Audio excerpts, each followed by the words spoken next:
confident do you think I am in FEMA? If you think I'm very confident, that's a 3. Moderately confident, 2. Not confident at all, 1. Which one do you think is the proper answer? And I'm going to give you a second. 1. I'm not confident in FEMA. Now, I will say this. I've never been in a disastrous situation besides Hurricane Ike. And even during Hurricane Ike, things around me happened, but my apartment and things of that nature, they were cool. With Hurricane Harvey, this is a little different. Okay, and I'm going to tell you why it's different. It's different because, well, we can see on a disastrous level why it's different. But it's personally different for me because I was at the end of my lease.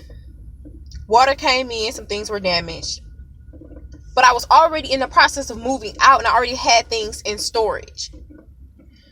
So the things that were left were the most important things. You know, the things that you grab last when you take with you to go to the next place. The next place was not livable. Like the next place that I was going to, it is no longer there. Like it doesn't exist. So it put me in a situation like, well, where am I going to go now? So after people, you know, being nice and things of that nature, I'm staying here, there, you know, or the rather. And it's been working out for me, but it's like by the skin on my teeth. You know what I'm saying? Working out for me. Like last minute, oh my God, thank you so much type situations. And that's not good. Okay. So my friend told me, she said, let's go over here to the church because they're going to be giving out toiletries and food supplies, cleaning supplies, food, things of that nature that you need in times like this. So we went and there was a FEMA tent there.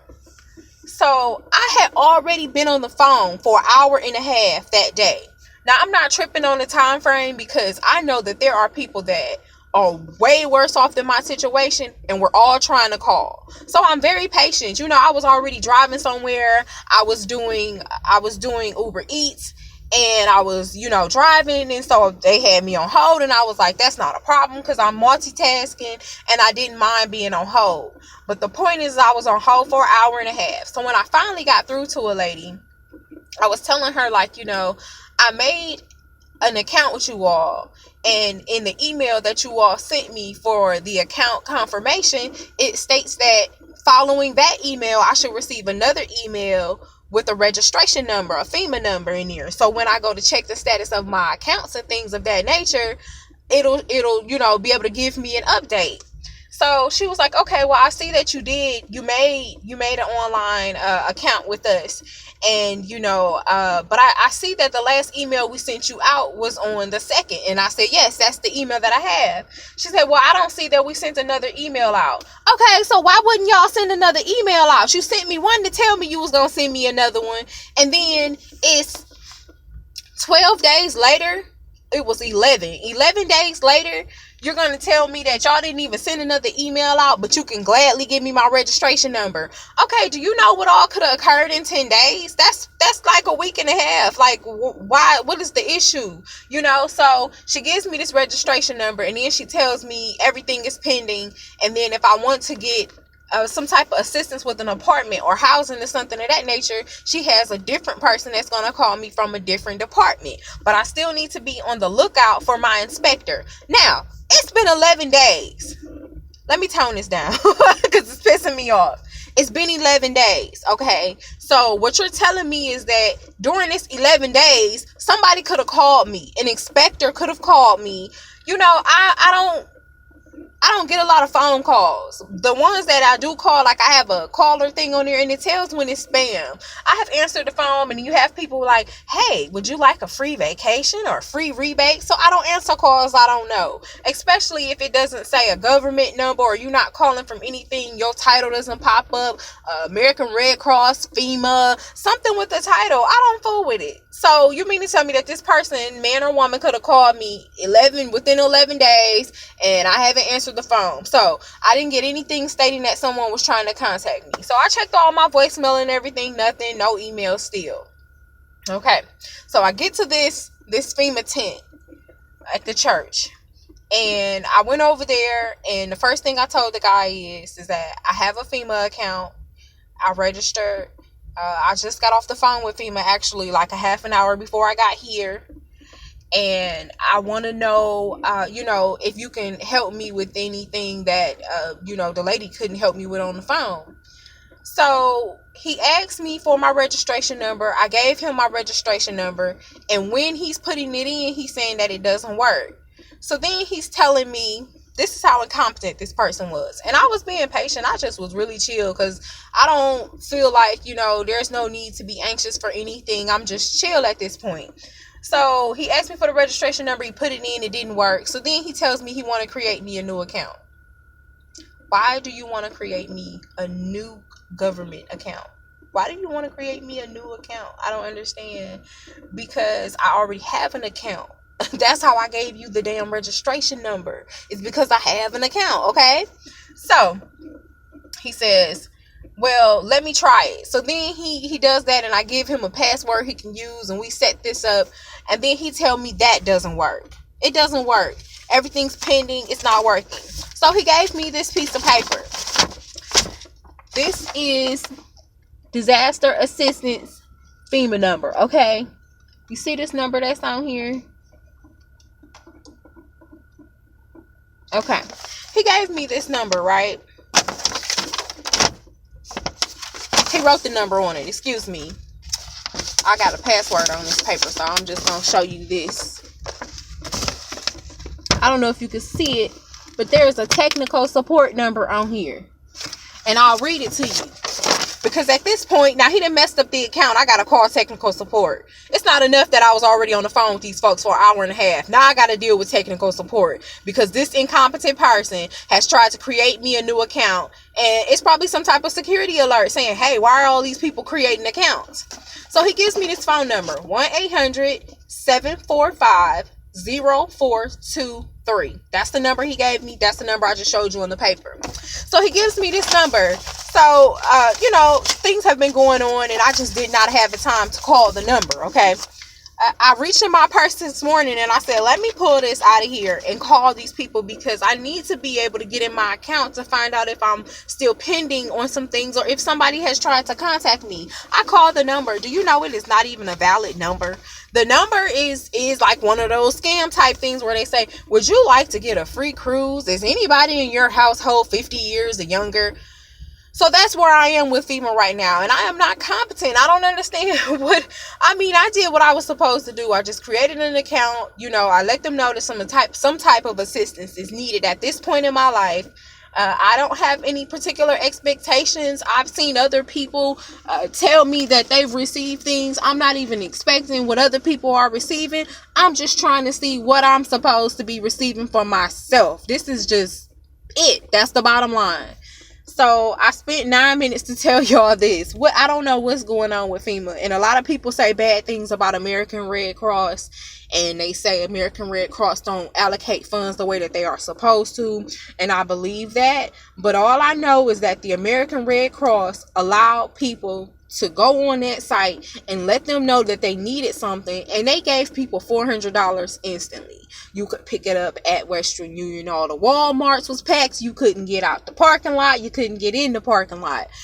Some people sent it to their PayPal account. And it's just like, for some company that's been talked about really bad all over the years, they seem to be the only ones that are really, really coming through for people until FEMA can help. And I think that's the point. See, I'm not really proficient in American Red Cross because I don't really know too much about them other than the courses that I've had to take with them. I'm certified, in AED, first aid, things of that nature. I've taken classes with them on that level, and as a professional level, that has always been a good deal for me. But as far as me needing assistance, I've always been donating or doing services with them. But as far as me needing assistance from this perspective, I'm on the opposite side. So as far as me seeing that, I am staying somewhere where I have seen disaster relief come through every day. Even when I'm out delivering Uber Eats, I see them disaster relief. They are feeding communities. I see them doing things. I see these FEMA tents, and I see people walking away the same way they came, or worse off than when they walked up. So that's just my personal experience of what I am seeing with FEMA. But with American Red Cross, I'm seeing them. They hands on. I'm seeing somewhere now where it's a lady she been speaking every morning. She asks people in the lobby, do they need anything? And then they come, they get up in the morning and they leave and they go out to their sites, and I don't see them come back until later in the evening, like when we come back. So it's just, we have to be careful where we put our resources, and we also have to be careful how we talk about some of these companies, because you never know who you're going to need, in these type of situations. So I don't know what FEMA has done for you in the past. I hear people during this storm talk about Katrina and how they had to come here and what FEMA did and what they did not do. And I swear everybody's experience with FEMA is just totally different. Nobody's experience is the same. But this is something that I would like to start discussing and get going, because this is real life shit. I put a lot of things on YouTube, but these things like this matters. It matters. You know what I'm saying? So if you have a good FEMA experience, or a different phone number that we can call with FEMA, or just anything, any Hurricane Harvey relief, maybe we can start a discussion under here, because even though the sun has come out and the water has receded, people are still without. And there's so many places in neighborhoods that people don't know anything about, like Pearland, Sugarland. People have resources. All they want you to do is come in and pick the stuff up, because they have so many donations. And the problem is that the people in the area that's giving all the donations to their local areas, they don't need it. I went into a restaurant yesterday to pick some food up for Uber Eats, and it was at a Cafe Adobe, and when you walk in the door, it looked like a nursery exploded. I mean, there's stuff everywhere for kids and stuff everywhere, and people need those things, but they're keeping them within their communities, and the people in those communities don't need them because they weren't affected. They don't have enough sense to take the stuff down to the neighborhoods that need it. And I wish I had a truck, because I would do it. It's just like, my goodness. And I am doing what I can. I do have some people, actually clients of mine from Astra's Closet, who have lost everything, and I'm taking everything that I can think over to them, because it's not, like I said, it's not about the pop-up store in the fall. I was getting inventory together so we can get this pop-up store started, and then the hurricane happened and people need things, and who am I to hold on to things? I went on and purchased these things, but who am I to hold on to them when I know people who need them? So you can't do that. Just branch out a little bit. If you're scared to go outside your community, ask somebody else who is a little more hood than you to help. It's no excuse. So that burned me up when I seen all of that stuff sitting there. Everywhere that I go in Sugarland, Pearland, and those areas, everybody got a lot of stuff that they want to give, but they just have it there, and they dropping it off, and they thinking that Ronnie or somebody is going to go drop it down the street, and he's not. The shit is sitting there, and I seen somebody throw some stuff away too. So that's not kosher. So we talked about FEMA, we talked about American Red Cross, and we talked about giving, donating, and helping your community. That's to wrap it up. I know I got long wind like I usually do, but I'm working on it, y'all, because I speak from the heart. So, you can't put no time limit on that. Some people say you should only have a 5-minute video and get to the point, and that's not me. If you're looking for that, just scroll on.